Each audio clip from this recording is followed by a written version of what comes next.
Selamat datang di channel Denny Akbar. Novel Menantu Dewa Obat. Bab 140. Orang-orang yang berada di sekitar mereka juga menghina dan mengejek. Dari sudut pandang mereka, Nara memang sengaja bersikeras dalam hal ini. Tetapi di dunia orang dewasa, keras kepala dan tak berdaya seperti ini adalah hal yang paling memalukan. Di dunia orang dewasa, keuntungan harus didahulukan. Hanya karena berbicara dan memutuskan terlalu cepat akhirnya kehilangan keuntungan besar yang seharusnya bisa didapatkan itu. Sangat bodoh sekali. Baru saja Nara hendak menjelaskan lagi tetapi tiba-tiba saja sekelompok orang masuk dari luar. Orang yang berjalan paling depan adalah Jordan. Dia berjalan masuk dengan dikelilingi oleh sekelompok orang, terlihat sangat berkuasa. Dan orang-orang yang berada di sekelilingnya juga merupakan tokoh-tokoh besar dalam dunia industri medis di kota Carson. Beberapa di antaranya sering muncul di berita. Semua orang yang berada di restoran itu pandangannya langsung tertuju kepada mereka. Karena mereka tahu bahwa sekelompok orang ini pasti orang-orang terkenal dan terpandang. Terutama Jordan yang berada di tengah kerumunan itu. Meski hanya sedikit orang yang mengenalnya tetapi auranya terlihat sangat kuat dan jelas dibanding orang-orang ada di sekelilingnya. Tiba-tiba Jordan tak sengaja melihat Nara. Dengan raut wajah senang dia berjalan mendekatinya. Direktur Su, senang bertemu denganmu. Aku tidak menyangka akan bertemu denganmu di sini. Jordan menyapa dengan senyuman. Nara bangkit dan memberi salam. Halo, Jordan. Lalu keduanya saling menyapa dan menanyakan kabar. Kemudian Jordan tersenyum dan berkata, Direktur Su, maaf sekali aku masih ada beberapa teman yang harus disambut, jadi aku tinggal dulu ya. Direktur Su, aku hanya ingin bertanya kapan pesanan $500 juta saya akan mulai dikirim. Saat pertanyaan ini dilontarkan, semua orang di tempat itu langsung berseru. Siapakah orang ini? Begitu membuka mulut langsung mengatakan pesanan $500 juta. Nara tampak canggung dan berkata, Jordan, aku benar-benar harus minta maaf. Aku khawatir pesananmu tidak dapat dikirim dalam bulan ini. Aku benar-benar minta maaf. Semua orang tampak terkejut dan bertanya-tanya apakah Nara sudah gila. Pesanan bernilai $500 juta. Dia pasti seorang pelanggan penting. Jika memiliki stok barang, setidaknya kita harus mencoba sedapat mungkin untuk memuaskan pelanggan penting ini dulu. Tetapi dia malah mengatakan bahwa pesanannya tidak dapat dikirim dalam bulan ini.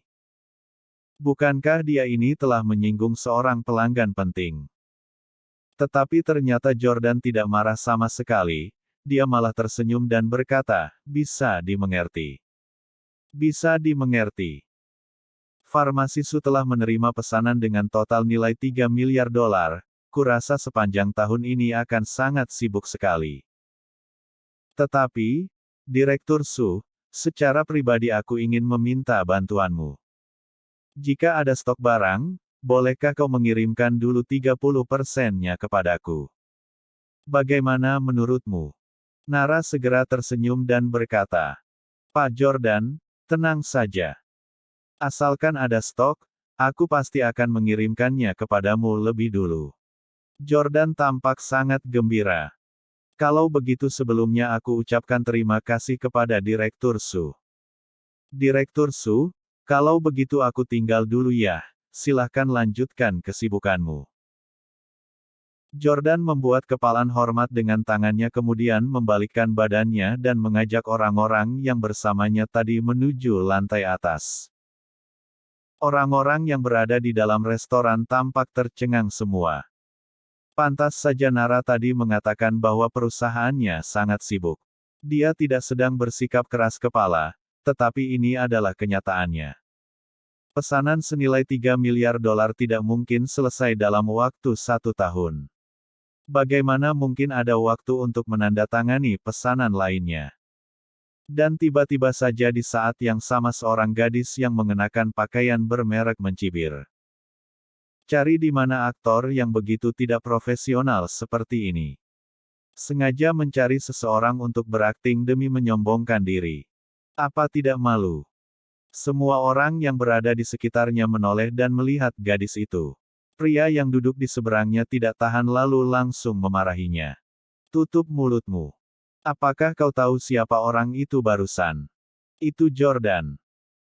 Pemilik industri farmasi terbesar di Provinsi Yama dan juga merupakan pemilik dari Bintang Pharma yang merupakan industri medis terbesar di Provinsi Yama.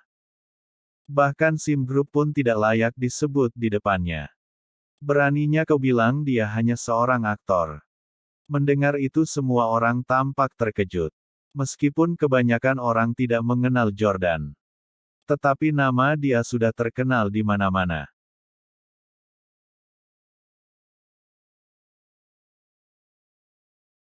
Bab 141.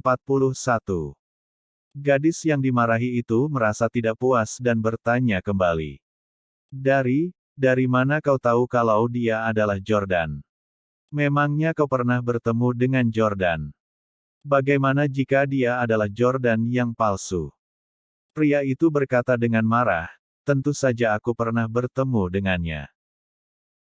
Beberapa tahun yang lalu saat aku melakukan bisnis di bidang industri medis kebetulan aku mempunyai kesempatan untuk bertemu dengannya sekali.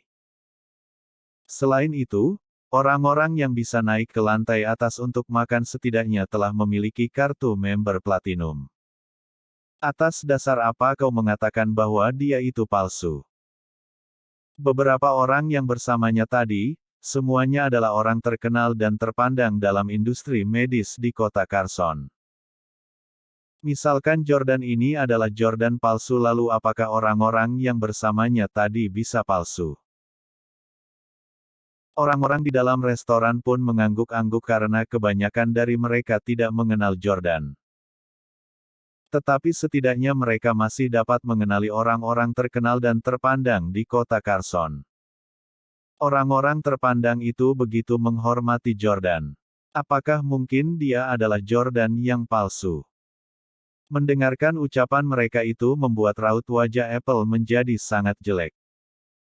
Tadinya dia mengira Nara sedang membual tetapi tak disangka ternyata ucapan Nara itu ternyata benar semua. Nara, perusahaanmu mempunyai banyak bisnis. Pantas saja kau tidak memerlukan bisnis dari SIM Group. Ujar Apple dengan marah. Nara tersenyum, bagaimanapun juga aku tetap harus berterima kasih kepadamu. Raut wajah Apple tampak sedikit melunak lalu dia melirik Reva dan berkata, Reva, aku kira kau memang memiliki sifat yang baik tapi ternyata kau hanya memiliki kepercayaan diri saja. Tetapi aku akan memberitahumu lagi. Kau itu hanya menantu sampah. Tak peduli seberapa kayanya keluarga Su tetapi semua itu tak ada hubungannya denganmu. Tidak apa-apa jika kau menggantungkan hidup pada istrimu tetapi jadi orang itu tetap harus punya kesadaran diri, mengerti? Reva langsung menekukkan wajahnya. Jika dia tidak memikirkan Nara yang nantinya akan terjepit di tengah-tengah dan menjadi serba salah, mungkin dia sudah melemparkan segelas anggur ke wajah wanita ini. Sedari tadi. Apakah wanita ini merasa bahwa dengan mendapatkan pacar asing maka dia sudah menjadi sangat luar biasa? Dengan berbual dan omong besar di sana-sini lalu mengira dirinya sudah begitu kaya dan berkuasakah? Setelah mengobrol sebentar tiba-tiba Apple mendapatkan kesempatan untuk merubah topik pembicaraan. Dia membahas tentang perumahan. Oh ya, ngomong-ngomong. SIM Group memberikan Peter sebuah apartemen besar dengan luasnya yang sebesar 200 meter persegi lebih. Apartemen itu terletak di Lavender Garden. Nara, bukankah dulu kau paling suka dengan rumah di Lavender Garden? Kapan hari kalau kau ada waktu aku akan mengajakmu ke sana untuk jalan-jalan. Lingkungan di dalamnya sangat indah. Ini adalah rumah terindah yang pernah aku lihat dalam seumur hidupku. Kau juga pasti akan menyukainya. Nara tersenyum sedikit dengan terpaksa. Sebelumnya dia pernah membaca brosur Lavender Garden. Nara sangat menyukai rumah itu dan bermimpi tinggal di dalamnya.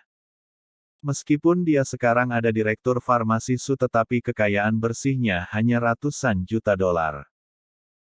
Semua uangnya telah dikucurkan ke dalam perusahaan dan sebenarnya dia tidak punya banyak uang tunai lagi. Tidak mungkin baginya untuk dapat membeli rumah besar seperti itu. Apple semakin merasa puas saat melihat ekspresi Nara itu.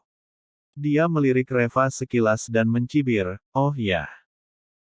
Kalau kau mau bertandang ke rumahku jangan bawa sampah tak berguna yang hanya bisa menggantungkan hidupnya kepada istrinya saja." Orang-orang yang tinggal di Lavender Garden itu semuanya adalah orang-orang terpandang dan terkenal di kota Carson. Jika kau membawa sampah tak berguna itu ke sana nantinya hanya akan mengotori tempat mewah itu saja, kau mengerti maksudku kan? Nara tampak sedikit mengernyit. Dia merasa kesal melihat Apple yang menghina Reva seperti ini. Terima kasih. Tetapi tempat mewah seperti itu juga bukanlah suatu tempat yang bisa dikunjungi oleh orang biasa seperti kita. Kami tidak akan mengganggu kalian.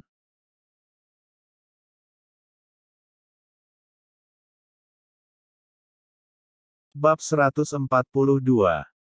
Peter terkekeh, "Nona Su, kau sudah salah paham.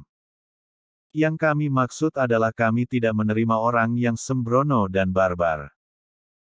Tetapi untuk wanita cantik seperti dirimu, dengan senang hati kami menerimanya.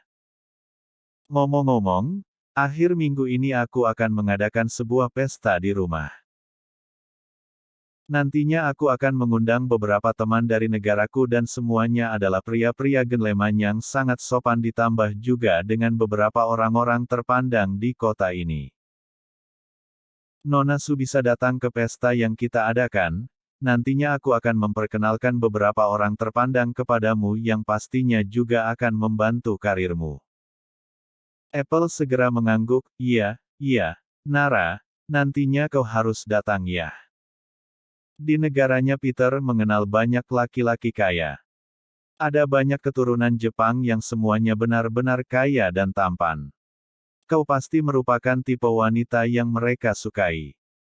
Dan nantinya aku juga pasti akan menyisakan pria tampan yang terbaik untukmu. Reva mengernyitkan keningnya dan membatin, "Apa maksudnya dengan ini semua? Aku kan masih di sini." Nara menggelengkan kepalanya dan berkata, "Tidak. Aku sudah menikah dan aku tidak perlu mengenal pria tampan lainnya. Aku tidak cocok untuk menghadiri pesta seperti itu." Apple terlihat cemas. Dia sangat ingin memperkenalkan Nara kepada beberapa orang-orang terpandang itu. Dengan begitu dia dapat meningkatkan martabatnya di antara orang-orang itu dan kemungkinan besar bisa mendapatkan banyak manfaat dari mereka. Di mata Apple, Nara adalah alat yang dapat dia gunakan untuk meningkatkan martabatnya. Apple pura-pura marah. "Nara, tunanganku sudah mengundangmu secara pribadi.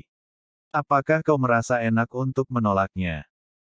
Selain itu, semakin banyak kau mengenal orang baru, karirmu juga pasti akan semakin terbantu. Siapa bilang wanita yang sudah menikah tidak bisa menghadiri pesta? Reva, coba kau katakan, apakah kau mendukung Nara untuk menghadiri pesta ini? Apakah kau ingin karir Nara berkembang lebih jauh lagi? Sebagai seorang pria seharusnya kau tahu apa yang harus dilakukan. Kalau kau sendiri tak dapat membantu Nara masa kau tak berencana untuk membiarkan Nara berjuang?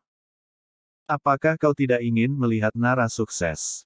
Apakah kau tak ingin Nara bahagia?"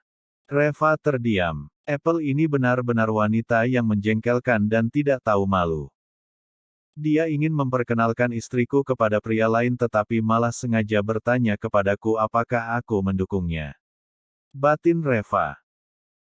Dilihat dari apa yang dia katakan jika Reva menolaknya, itu berarti akan menghambat perkembangan karir Nara dan dia akan menjadi orang yang disalahkan dalam hal ini. Apa-apaan ini?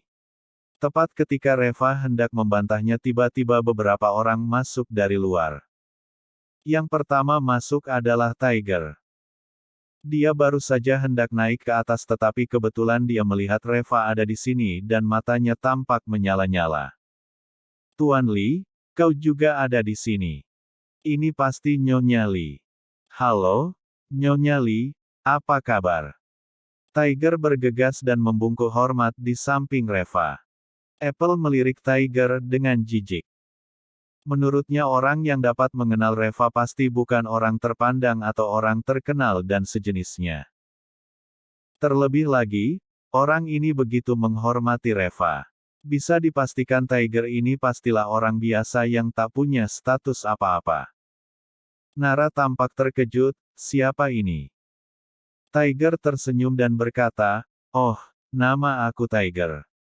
Aku adalah manajer pembelian di perusahaan bahan obat dari perusahaan kita." Apple langsung mencibir, ternyata dia hanya seorang manajer kecil dari anak perusahaan farmasi Su. Pantas saja dia mengangguk dan membungkuk hormat kepada Reva. Sepertinya dia masih tidak terlalu mengerti dengan situasi keluarga Su dan mengira bahwa dia akan dipromosikan dengan menyanjung Reva. Memikirkan akan hal ini, Apple memandang Tiger dengan jijik. Apple tidak pernah mempedulikan orang-orang biasa seperti itu. Bersambung. Jangan lupa subscribe dan like-nya. Terima kasih.